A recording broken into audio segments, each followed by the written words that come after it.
because anger and frustration and control and hatred and envy and jealousy and insecurity and unworthiness and guilt and shame and suffering and depression, those are all derived. Those are emotions that are derived from the hormones of stress, and psychology calls those normal states of consciousness. Those are altered states of consciousness. Because in stress, the physiology is that we're knocked out of homeostasis, we're knocked out of balance because we're perceiving some threat, some danger, some emergency. And so the stronger the emotion you feel to whatever stressor there is in your life, the more you pay attention to it. And so in time then, you have to keep your attention on all the important elements in your life. So you sit down to do a meditation, and when you're living in stress and you're living in survival, there's only 3 things that are important in that moment. Your attention is on your body because you got to preserve it. Your attention is on something in your environment, and what's in your environment? People, objects, things, places, and you're very preoccupied with time. And when you're in stress and you're in survival, the brain goes into a default mode, and it's naturally trying to predict the next moment based on what it's learned in the past. And so as you always try to forecast the future based on your memory of the past, you can't be in the present moment, right? So, and yet our model of change, what we discovered is that the only way a person can change is when they get beyond their body, they get beyond all the elements of their environment, and they get beyond that predictable future and familiar past, and they sink into the present moment, which is the unknown. So if you can't do that because of the hormones of stress, most people will sit down and they'll say, okay, I'm going to close my eyes, I'm going to start this process where I'm going to rehearse how I'm going to be today, and they start thinking about their cell phone. They start thinking about all their emails, and they start thinking, I can't meditate. There's something wrong with me. It's my mother's fault, And they actually believe that thought to be the truth, and then they get up and they actually reaffirm it and say, I can't meditate. Now, I can tell you that if you are willing to see that thought as just a thought in your brain, and you're curious what's on the other side of that thought, yeah, you're going to feel uncomfortable. But if you had some tools and skills to apply, and you were able to take your attention off your cell phone and settle your body back down into the present moment, that would be a victory. And then your body would say, come on, you gotta feel a little frustration now, you gotta be impatient, you gotta be judgmental, come on, that's what you always think, that's how you always feel. And you, like an animal, you settle the body back down into the present moment, and you tell it it's no longer the mind, that you're the mind. That's a victory. Then the body says, hey dude, you're super busy, you got a lot of things to do, you got a lot of people to see, you got a lot of places to go, you got a lot of things to do, and you've been doing the same thing every day. Your body's going to want to get up and do something. You're going to want to quit because your brain's telling you that you can't do this. If you had the awareness to settle the body back down into the present moment, you would be executing a will that's greater than the program, because most people lose their free will to those programs, and it's that tedium in the beginning that is an uncompromising will, where you keep training the animal to stay, to take all of its attention off the environment, to get beyond all the cravings, the feelings, the habits of the body, the drives of the body, and catch yourself defaulting to that predictable future, bringing your body back into the present moment, siphoning energy back, your attention into the past based on those familiar emotions of the past. We've discovered that if you're willing to do that for just a few days, you could actually liberate an enormous amount of energy from your body. You go from particle to wave, from matter to energy, and you're literally transmuting those limited emotions into elevated emotions, and something really beautiful happens if you're willing to fire the crucible and sit through that long enough.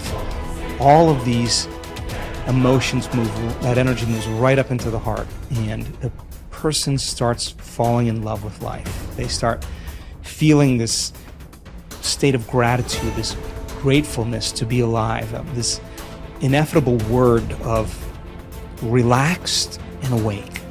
And something really magical happens when we've discovered this little simple thing. When that energy makes it to the heart, there's only one place it wants to go, and it goes straight to the brain. So the person starts relaxing into their heart when they feel this feeling, and the more they relax into the heart, the more their brain all of a sudden starts becoming aroused. And they start going into these elevated gamma brainwave patterns. Now, gamma is not unconscious. Gamma is actually super conscious. It's actually super aware. You're outside the program now. So when that occurs and the brain goes into gamma brainwave patterns, what we discovered is it's not a little gamma. It's not a lot of gamma. It's not a whole lot of gamma. It's a supernatural amount of gamma. And we start seeing these brainwaves where we see theta start carrying alpha, and alpha starts resonating with beta, and beta starts creating high beta, and high beta starts creating gamma. And you see these standing waves of brain coherence happening. And the person feels so amazing that they don't want the moment to end. A day that never came, but has managed to spoil every game. One day that takes all the blame, the basis of all fear and shame. Cripples the blossoming of the life's flame. A spoiler that makes life a dream. Traps the limitless in a limited scene. One day that takes all the blame, the basis of all fear and shame. Cripples the blossoming of life's flame. A spoiler that makes life a dream. Traps the limitless in a limited scene. A day that never comes but the world it ruled. Tomorrow never happened to anybody, but the idea of tomorrow has robbed people. A huge mass of people of their life. Just the idea. Nobody ever touched a tomorrow in their life. Nobody ever experienced one. Nobody ever saw one. Just the idea completely robs people of everything that could be life. You can only behold now. You can never behold tomorrow. Not because it's out of reach, because it doesn't exist. You can only imagine tomorrow. You will never behold tomorrow. Never, ever. But still, for most human beings, it is this, an idea. An idea whose time will never come. It is that idea which drives most people's lives, unfortunately. Even if you drive your life with an idea, even if you drive your life with an idea, you must drive with an idea whose time may come sometime, but this is an idea whose time will never come. But it still drives people. It still drives most lives on the planet. That is why most lives on this planet are not lives. They're just a bunch of thoughts, emotions, ideas, prejudices. Most lives are not a reality. They're just a psychological. They're just a psychological existence. They're just a dream, because reality happens now. Reality happens here. In your mind, only a dream can happen. And life and death will happen today. Dream is about tomorrow. It's better to dream of something that will come true. Tomorrow is a dream that will never come true. So, what you refer to as spiritual process, it's about knowing life. You can know life only today. You can know life only now. This is the moment. I'm not trying to give you a teaching. When I say this is the moment, oh, he said, this is the moment. It's not about that. This moment is not an idea. It is the only reality. This moment is not a teaching. It is the only living thing. It is the only living thing in the existence is right now, nothing else. So don't try to understand it. Don't try to digest it. You just have to behold it in all its entirety. Start with the rain, good way to begin. See how to address the larger issues of my life. There are no large issues in your life. What is the large issue that you're talking about?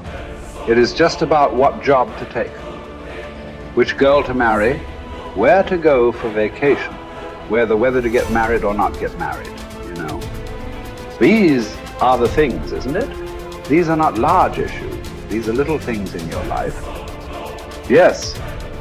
Oh, is it just a small thing whom I get married to? I'm not saying it's a small thing, but as an issue, it's a small issue.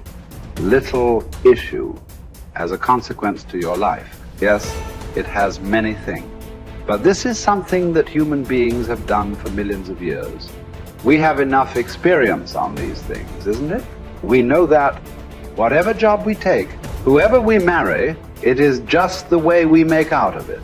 Every experience of life, you can make it an enriching experience. Every experience in your life, you can make a curse out of it. See, there is nothing wrong in your job, whatever job you're doing. There's nothing wrong getting this job. There's nothing wrong in losing this job. There is nothing wrong in getting married. There's nothing wrong in getting divorced. There is nothing wrong in not getting married. There is nothing wrong in anything. There is nothing wrong in this or that, but it is just that you make misery out of it. That's wrong. You do this, you make misery out of it. If you do that, you make misery out of it. That's what is wrong with you. So you got married. Is it wrong? That's not the point. There's nothing wrong with it. You did not get married. Is it wrong? No, there's nothing wrong with it. That's wonderful too. You got divorced. Is it wrong? No, that's also wonderful. It is just that you make misery out of everything. That's what is wrong. You just address that one issue, everything will be settled. That's what we are looking at. How not to make misery out of everything? If this one thing is settled, everything is settled, isn't it? Yes, if you know how to walk through this world joyfully, through marriage and divorce and celibacy and everything, if you know how to walk through this joyfully, what is the problem? Whatever you do is beautiful, isn't it? If you don't even know how to be happy, don't have such goals as realization. They are very far away from you. Happiness is not just a state of mind, it is just the basis of the quality of life that you live here. Is it such a small thing, happiness? Oh, it's just a state of mind, is it a small thing? So, biggest issue, isn't it? If you are capable of going through this world joyfully, then you could talk about going beyond. If you are not even capable of going through this joyfully, talking about beyond is no good. There is no way. I'm telling you, there is simply no way. For a person who is constantly creating inner battles all the time, how will he deal with the bondages of life? How will he transcend that? There's no question. It doesn't arise in your life. So first thing is working towards to be a blissful human being. If that happens, the rest becomes very simple. Because a blissful human being, once your happiness is not at stake, anything that's needed you will do, isn't it? Right now, you cannot do what's needed because always your happiness is at stake. You are thinking which is the right thing to do, which is the right thing to do. There is no right thing to do in your life. There is no wrong thing to do in your life. If you know how not to make misery out of everything that you do, whatever you are doing is the right thing. If you are making misery out of everything that you do, everything that you do is a wrong thing. So that's the only issue you have to look at. Others are all petty things. What does it matter which way you do it?